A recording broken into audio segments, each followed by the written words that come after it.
Welcome to Let Me Fix This. Enjoy the video. Start by rinsing avocado seeds under cool water to remove pulp and pat dry with a towel. Use a paring knife to peel the thin brown skin. This reduces bitterness and speeds drying. Preheat an oven to 225 degrees F and arrange seeds on a tray. Roast for 20 to 30 minutes until slightly darkened and fragrant, watching closely to avoid burning. Let seeds cool completely, then chop, grate, or crush them into small pieces to maximize exposed surface area for the next extraction step.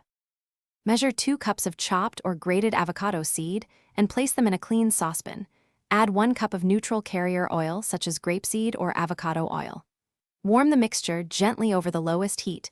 Maintain a temperature between 120 degrees F and 140 degrees F to avoid scorching and cook for about 3 hours, stirring occasionally. Keep a lid ajar to let moisture escape.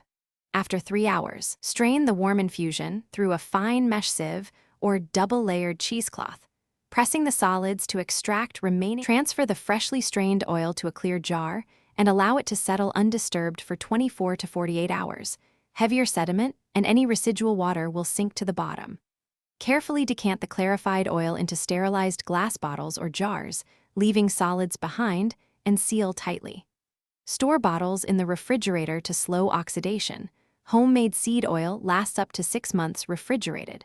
For a typical small batch, 10 medium seeds often yield roughly 60 to 120 ml of infused oil. Label each bottle with the date of production. Thanks for watching. If you found this helpful, don't forget to like and subscribe.